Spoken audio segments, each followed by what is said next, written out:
Bien, ahora vamos a avanzar con los métodos de control de natalidad artificiales, ¿ya? El primer método artificial que vamos a ver, el anticonceptivo artificial, va a ser el método de barreras. ¿En qué consiste? Consiste en una barrera física que va a evitar el encuentro de los espermatozoides con el ovocito. Para los hombres existen lo que se conoce como los preservativos o el condón, ¿ya? Que va a cubrir por completo el pene y retiene el semen al interior de los espermatozoides. Para las mujeres existe el diafragma, que es este de acá.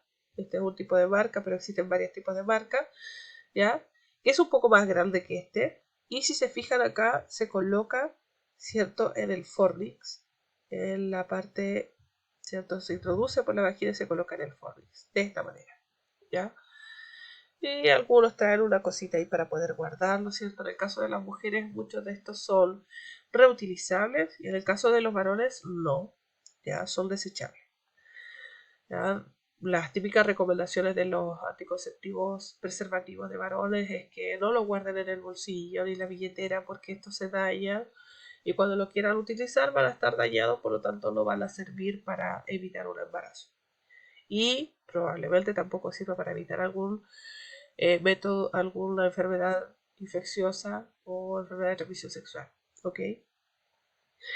Estos métodos, el método del preservativo es muy efectivo, tiene una alta tasa de efectividad y además tiene una alta tasa de efectividad para evitar contraer enfermedades de transmisión sexual. Ojo con esto, ¿ya? El condón es sumamente efectivo para eso. Por ejemplo, en el caso del diafragma, evitaría un posible embarazo, pero no evitaría un contagio de enfermedades de transmisión sexual porque lo que es el conducto vaginal queda expuesto igual al aparato reproductor masculino. Como saben ustedes, tiene que ocurrir la penetración y el pene estaría en contacto directo con la mucosa y con el conducto vaginal. Por lo tanto, podría transmitirse, ¿cierto? Tanto del hombre para la mujer como de la mujer para el hombre, una enfermedad de transmisión sexual. En cambio, con el condón masculino se previenen muchas enfermedades de ese tipo, ¿ya? Por lo menos que estén en el conducto vaginal o que estén en el pene. Continuamos. El dispositivo intrauterino o DIU consiste en introducir un objeto en el útero que esto es lo que va a provocar una alteración del ambiente dificultando la fecundación. Tenemos acá, por ejemplo, el DIU que es hormonal y el DIU de cobre. O sea, se conoce más como la T de cobre porque tiene forma de T, ¿ya? Entonces, este es el hormonal, el donde acá trae un reservorio de hormonas. Este método es de largo uso, alrededor de 5 años o un poco más algunos, ¿ya? Y se implanta al interior del útero. Se introduce, ¿cierto? Un médico ginecólogo o una matrona o matrón lo introduce a través de una técnica específica, ¿cierto? Al interior del conducto vaginal y hacia el interior del útero, ¿ya? Estas patitas vienen al principio así como dobladitas hacia abajo, ¿ya? Y dentro del método que utilizan los obstetras, se abre ya cuando está dentro del útero. Y se deposita, si se fijan, en esta zona. El útero, recordemos que es pequeñito, tiene más o menos el tamaño del puño de uno mismo. Entonces, comprenderán que también la T o el DIU es como bien chiquitita. Entonces, ¿qué hace esto? Va a cambiar el ambiente uterino, por lo tanto, el espermatozoide al ingresar no va a poder fecundar al ovocito. ¿Por qué? Porque genera un ambiente hostil para los espermatozoides, ¿ya? Y el método hormonal, por ejemplo, provoca unos cambios en el biohormonal, genera más cambios todavía en el útero, en el ambiente uterino, por lo tanto, es casi imposible. De hecho, el método DIU es muy efectivo como método anticonceptivo. Hay algunos casos excepcionales, ¿cierto? Cuando este método se corre, ¿cierto? Se sale de su posición dentro del útero, podría eventualmente generar solo embarazo, ¿cierto? Y ser un poquito peligroso porque al estar dentro del útero, ¿cierto? Y con un embarazo podría generar al final un aborto espontáneo, ¿cierto? Pero generalmente es muy efectivo como método anticonceptivo. Luego tenemos los métodos químicos, que consisten en usar sustancias químicas llamadas espermicidas, ¿ya? Se llaman espermicidas porque matan a los espermatozoides. Ya estos productos se aplican directamente en la vagina o en los condones o diafragmas. Por ejemplo, acá vemos una persona que está aplicando un espermicida en el diafragma. Acá vemos una forma de aplicación, ¿cierto?, del espermicida dentro del conducto vaginal, donde una mujer lo aplica directamente, ¿cierto?, introduciéndolo en el conducto vaginal. Y otra forma es que muchos de estos espermicidas también traen un aplicador, en donde echan le agregan al aplicador un porcentaje de este espermicida y lo introducen en el conducto vaginal para poder depositarlo sobre todo en la zona cercana al al fornix uterino, ya, al cervix uterino. Fíjense que acá igual, lo mismo. Más que estar en el conducto vaginal, hay que aplicar una buena porción en lo que es en la zona del fornix o cervix uterino, ya, en la entrada del útero. Bien, continuamos ahora con los métodos hormonales, que consisten en el uso de hormonas conocidas como las pastillas o píldoras anticonceptivas que impiden la maduración del folículo del ovocito, evitando la ovulación. Las pastillas, ¿cierto? O las inyecciones, o los parches, o el método también intradérmico o subdérmico, ya que se coloca en el brazo, ¿ya? Y tiene esa forma, es como una especie de palito muy parecido al un palito de fósforo en cuanto al grosor, al diámetro y al largo un poquito más cortito, ya es flexible, claro, y se coloca con una pequeña manipulación, ¿cierto? Debe ser colocada por una persona que sepa que esté preparada para colocar esto.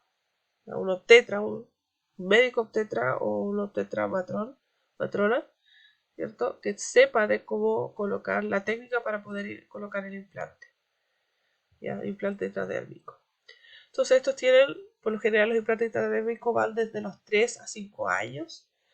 Los parches creo que duran ahí desde los de un mes o 3 meses. Igual las inyecciones también, hay inyecciones que son de un mes a 3 meses. Y las pastillas que se tienen que tomar todos los días y solamente se deja de tomar en el periodo de menstruación, ¿ya? En el caso de que la mujer, por ejemplo, está consumiendo las pastillas anticonceptivas y supongamos se le olvidó una, debe comenzar todo de nuevo. Pero en ese comenzar todo de nuevo tiene que evitar tener relaciones sexuales porque de lo contrario podría quedar embarazada, ¿ya? Los métodos hormonales son sumamente efectivos, ¿ya?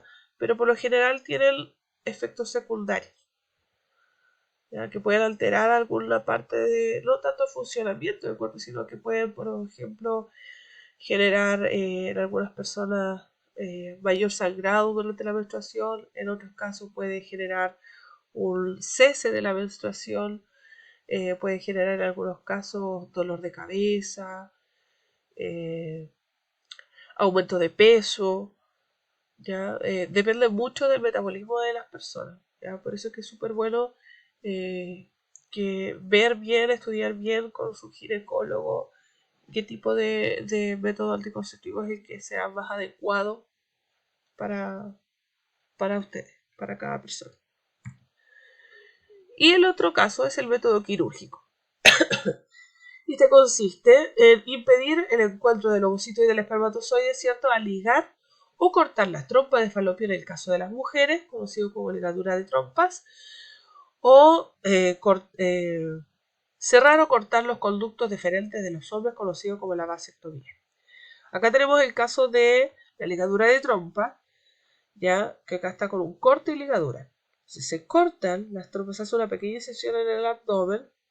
La mayoría de las mujeres, por lo menos acá en Chile, aprovecha de esterilizarse cuando van a tener su último bebé. sobre todo si van a ser por cesárea, se aprovecha inmediatamente para hacer la esterilización. En caso de que no, se hacen unas pequeñas incisiones cerca de la zona donde están los ovarios, si se fijan acá, para poder cortar, ¿cierto?, las trompas de falopio. Se cortan, se ligan, se amarran y se cortan. Ese corte va cauterizado por lo general, entonces ya es imposible que se pueda restaurar el tejido y que pueda haber una ovulación. O sea, si habría una ovulación, no habría, como está separado, no podría haber una fecundación. ¿Ya? Y se hace con las dos trompas. En el caso de los varones, la vasectomía consiste básicamente en lo mismo que en las trompas, solo que en este caso los conductos deferentes, que son quienes van a conducir, ¿cierto?, los espermatozoides del semen hacia la uretra. Entonces, lo que se hace es cortar, en el mismo caso que la mujer, una incisión, ¿cierto?, en las ingles, donde van a estar ahí, y se hace una ligadura de las dos partes y luego se corta. ¿Ya? Esto es permanente. Por eso que siempre en el caso de las mujeres, que somos las que más nos esterilizamos, ¿cierto? Más que los hombres, los hombres no es muy frecuente todavía la vasectomía, pero sí las mujeres se esterilizan con más frecuencia. Siempre el médico pregunta, ¿está segura de lo que va a hacer? Porque esto es irreversible. ¿Ya? Tarea para ustedes. En la página 74 del libro del cuadernillo Aptus del segundo semestre, ustedes van a hacer lo siguiente. Resolver para los métodos anticonceptivos artificiales, en este caso métodos anticonceptivos artificiales, condón, diafragma, dispositivo intrauterino, espermicida, pastillas anticonceptivas, ligar las trompas o vasectomía. Van a hacer lo siguiente. Por ejemplo, para condón y diafragma, ¿qué es? ¿Ya? ¿Qué es? ¿En qué consiste? ¿Cómo funciona ese método anticonceptivo? ¿Y cómo se usa? Ustedes van a describir ahí qué es, cómo funciona y cómo se usa para cada uno de estos métodos anticonceptivos artificiales. Esto es como un resumen porque esto está en la página 74 del libro. Ustedes desarrollan solamente en el cuadernillo. Después van a discutir las ventajas y desventajas de los métodos artificiales y registrarlos en esta siguiente tabla. Igual como lo hicimos con los métodos naturales, anticonceptivos naturales, lo mismo van a hacer con los artificiales. Esto también está en la página 76 del cuadernillo Aptus. ¿Ya? Perdón, 75 del cuadernillo Aptus. Y van a completar el mapa conceptual que sale en la página 76 de este cuadernillo. Entonces, una vez que tengan lista todo esto, más esto y esto, le van a sacar la foto, lo van a enviar al Facebook de la profesora Marilyn a través del Messenger, colocando nombre, apellido, curso y número de la clase que corresponde. En este caso es la clase número 7. ¿Ya? Debe ir la tarea con estos datos. Ya no voy a recibir más tareas que no vayan con estos datos. Porque me demoro mucho tratando de ubicar. Primero, a veces me lo mandan hasta sin el nombre. Así que ojo con eso. Nombre, apellido, curso y número de la clase a la que corresponde. ¿Ya, chiquillos? Espero que les haya parecido interesante la clase de hoy. Creo que es una clase muy útil. El día de mañana es una información muy útil para todos. Y es algo que siempre está, ¿cierto? Nunca está de más. Información que nunca está de más. Muy bien, chiquillos. Cuídense mucho. Bendiciones.